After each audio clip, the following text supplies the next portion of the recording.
All right, folks, pages 6 through 9 in the in the Savage Acts Viewer's Guide. The name of page 6 is the Philippine-American War, the one that took place after the Spanish-American War between the United States and Philippines in the Philippines' attempt to gain independence.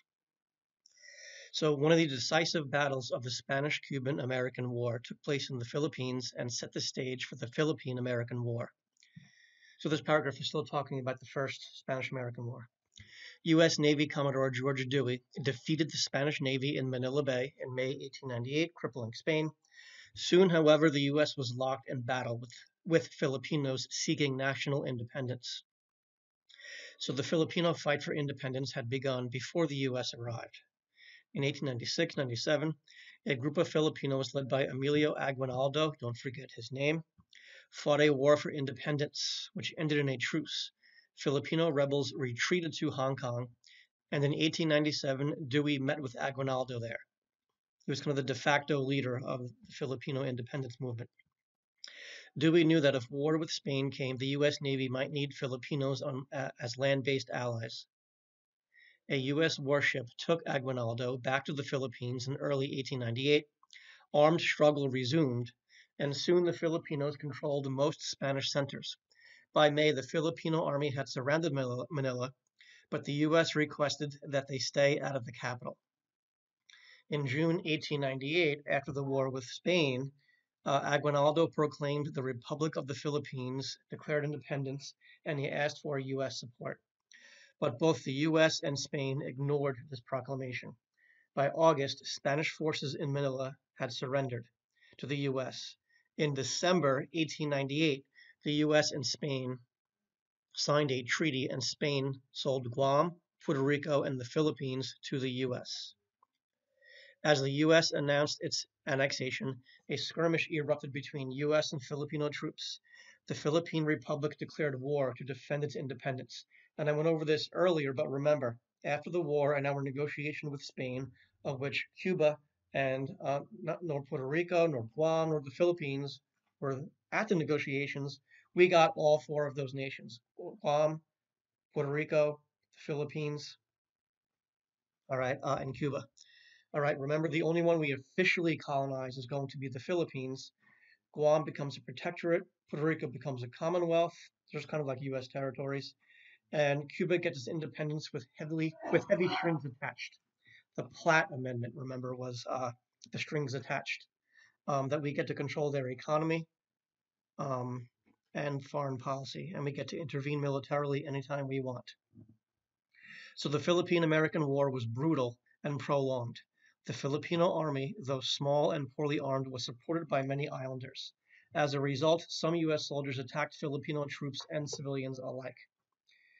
Historians estimate that as many as 500,000 Filipinos died of war-related causes. By the way, that estimate has since been increased to over 1 million.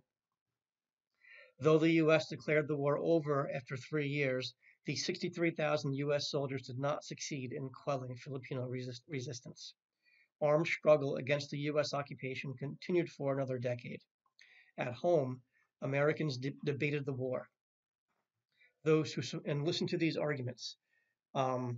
Those who supported U.S. actions pointed to the Philippines' value as a fueling station for U.S. ships. So they were in favor of imperialism because they thought the Philippines would be a good kind of like stopping point before they get to the rest of Asia. And as I said, a springboard for expansion to China. Some felt the U.S. was duty-bound to educate and Christianize the islands, not realizing they were already Catholic, already Christian. Newspapers painted the Filipinos as primitive savages, and many Americans came to believe the islanders could not govern themselves or defend themselves against threatening European powers. So it was kind of like, a white man's burden after that Rudyard Kipling poem, White Man's Burden. It was our burden to uplift and Christianize and civilize these savage Filipinos. They can't govern themselves, okay? And that comes across in many political cartoons and many essays of the time. Cubans and Filipinos drawn as, grown-up children, and Uncle Sam as a full-fledged adult, right? That is something that Aguinaldo obviously did not agree with. In fact, they set up their own government after they declared independence. all right, and elect Aguinaldo as their leader, all right. But those were the arguments in favor of imperialism, all right. So those who opposed the war held meetings, wrote editorials, sent petitions to Congress. Probably the most famous anti-imperialist was Mark Twain. In November 1898, they formed an anti-imperialist league, and in 3 months, membership grew to over 100,000. Many league members felt empires were anti-democratic and a violation of the nation's heritage. As I mentioned, our Declaration of Independence states that to be a government that governs over people, you've got to have their consent, and colonizing someone is the antithesis of that. Many league members, oh, I read that. Some union leaders argued that overseas empire would only feed the overwhelming power of big business. So that was the second argument against imperialism. You should have that in your notes. Industrialist Andrew Carnegie, however, opposed the war for strategic reasons. He believed the U.S. should exercise global economic power, but avoid annexing colonies. He felt it would become a financial sinkhole. We'd wind up losing money. Attitudes about race divided the anti-imperialists. Some opposed annexation or taking control of the Philippines because they did not want a, quote, primitive race to join the U.S. So there were racist undertones to their anti-imperialism.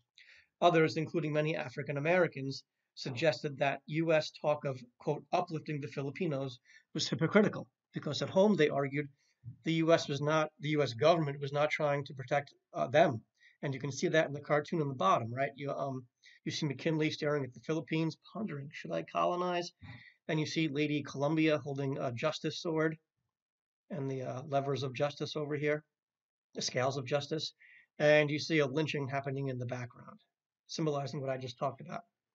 All right, and that was a cartoon um, called Civilization Begins at Home from 1899. All right. The League's fragile coalition eventually came apart. In 1900, the Anti-Imperialist League supported political candidates who opposed annexation, including William Jennings Bryan, who was at that time the Democratic candidate for president. Bryan ran a hard-fought campaign against incumbent, meaning he was already there, already in office, incumbent Republican William McKinley, and his new vice president, Rough Rider Theodore Roosevelt. But rising prosperity and patriotic support for U.S. soldiers helped McKinley to victory. Gradually, the League faded in power.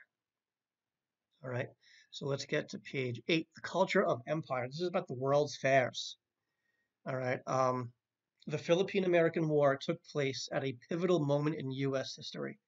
As the nation changed in important ways, the debate over the war was affected by evolving popular attitudes about race, patriotism, and the U.S. role in the world.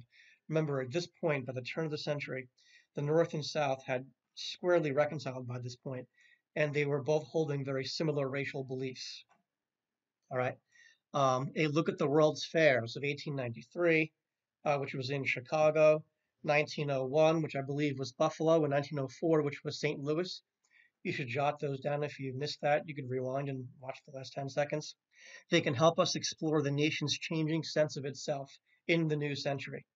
Tens of millions of Americans flocked to the World's Fairs and expositions held in U.S. cities at the turn of the century. All right. In fact, 4 years before the Chicago World's Fair in 1893, it was held in Paris in 1889, and that's when they unveiled the Eiffel Tower. All right. So when we were holding our World's Fair in 1893 in Chicago, Chicago was an emerging city, but it was emerging very fast. All right. But it was the Gilded Age, so there was a lot of top-heavy prosperity.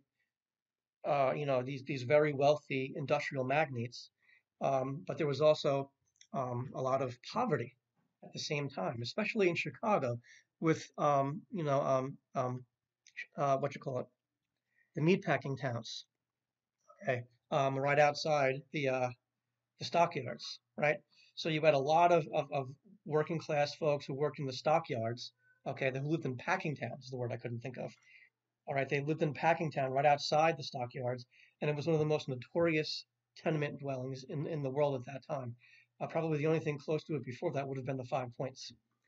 And a mile or two away from it, Chicago built this very seemingly elaborate, what was called White City. the emerald in the white city, right? Um, and it was meant, as you can see in the poster here, and as you will see in the video, it was intended to look very ancient Roman, all right, like a Roman Colosseum and Roman statues. Some of them were real statues, some of it was real cement columns and buildings, but some of it was plaster or drywall like you use inside your home that was not meant to be exposed to the outdoor weather. So it didn't last very long, and it was kind of like a symbol of the Gilded Age where it looked pretty elaborate and ornate, showy. But you get a little closer and look beneath the surface, and it wasn't all that. You go 2 blocks away, a mile away, and you have Packingtown. Okay, but also in this Chicago World's Fair, um, the U.S. had its first ever serial killer. All right, if you Google H. Holmes, all right, H. Holmes built, and he was a scam artist, never paid a debt in his life, and he had plans to build his hotel to have secret torture chambers and secret chutes going down floors and so on and so forth. We discovered after the fact, but anyway, he would hire people to begin building it and fire them before they could realize what it was he was building, and before he could actually have to pay, he would actually be forced to pay for it. I mean, people still claimed to claimed he owed them money, and it eventually caught up to him. All right, but he would have these secret torture chambers where he would people would stay in his hotel to go to the World's Fair, and he would go to the World's Fair and recruit people, not recruit, but kind of like choose people to kill. So H. Holmes, first ever U.S. serial killer. It's actually a book. There's a book about this called Devil in the White City. It's a pretty good book. It reads like a novel, but it's all historically. It's basically historically accurate. Um, and so it reads like a novel. Devil in the White City. All right. But again, these World's Fairs not only exposed kind of the level of inequality in this country, if you looked right outside of it, but also uh, our racial notions, because in all these World's Fairs, we we put people who we thought to be inferior on display as if they were in a zoo.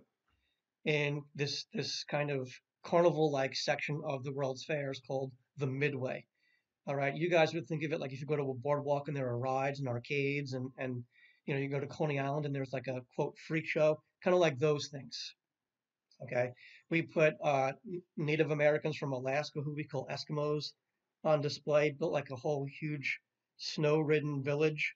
We brought in Filipinos and built in the middle of St. Louis uh, in 1903, I think it was, no, '04. Built, Filipino huts, and we actually had 3 exhibits to show our civilizing effect on them. And in the first exhibit, they were dressed in like loincloth. In the second exhibit, they were working at machines. In the third exhibit, they were in full military uniform, fully civilized. Look at what we're doing for them, was the point of that. All right. So the World's Fairs were basically built for the Anglo-Saxon to attend and be happy that he or she wasn't the one on display, lest they be the one that was inferior. It was meant to reassure them. Okay. So these exhibitions boasted of the nation's industrial might and its social and cultural achievements. They promoted international trade as a route to prosperity. The most famous fair was the 1893 Columbian Exposition, the one in Chicago, to celebrate the 400th anniversary of Christopher Columbus's arrival in the Americas, and it set the standard for the fairs that followed. Now, since we had to be Tommy Topper, we had to invent something that was a little bit taller than the Eiffel Tower to one up the French. So we invented the Ferris wheel. John Ferris invented the Ferris wheel, which was a little bit taller at that point than the Eiffel Tower. All right. They actually were quite nervous because it wasn't fully assembled until the night before, the morning of the opening of the fair, and they weren't entirely sure it was going to be completely safe. They were pretty nervous. So the Columbian Exposition overwhelmed visitors with a landscape of grandeur and order, dotted with monuments mimicking those of the Roman Empire. The new ones, however, were made of wood and plaster. Like I said, to some observers, this symbolized the tension between the exposition's idealized vision of America, what one historian called a compelling vision of harmony, unity, and beauty, and the reality of widespread poverty and recurring labor conflicts during the 1890s, what I talked about earlier. Alongside, this is the Midway, alongside the exposition's monuments stood an extensive sideshow, the Midway. In addition to carnival-like rides and amusements, the Midway featured exhibitions of exotic people from around the globe. Crowds flooded the Midway to watch little Sheba, the belly dancer, and gape at the mysteries of Africa and Asia. And you see some of the Midway in the video. The Midway highlighted a troubling underside of these celebrations of national power and progress. The fairs and their designers embraced the idea of a society shaped like a pyramid, all right, that were organized into races, all right, they're in competition with each other, and Anglo-Saxon or Caucasian is on top, with genteel white Americans at its peak. They often portrayed other groups, Native Americans, African and Asian Americans, and immigrants from Southern and Eastern Europe as curiosities, savages, or inferiors whose proper role in their mind was to serve. This was scientific racism. This illustrated changing patterns of racism in U.S. society. African Americans had won important legal and political gains in the years after the Civil War, but now legalized segregation was on the rise. Jim Crow had firmly been entrenched in the South, and social theorists were publicizing, quote, scientific theories of race that placed Northern Europeans and white Americans at the pinnacle of evolution. The argument was that Anglo-Saxons and Aryans, Germans, had begun civilizing 2,000 years ago and had a big head start on everybody else.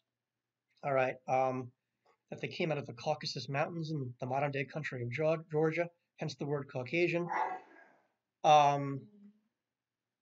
And they tried to use scientific theories to justify this. It was all terrible science, and it's not real, but scientific racism would dominate white racial thought until basically World War II, when Russia and the United States finally liberate those I almost said plantations. Wow.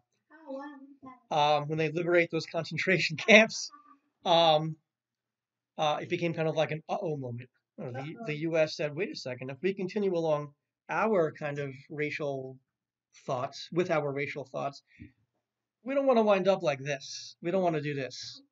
All right, so that's when it began to become kind of socially improper to overtly express scientific racial beliefs, after World War II.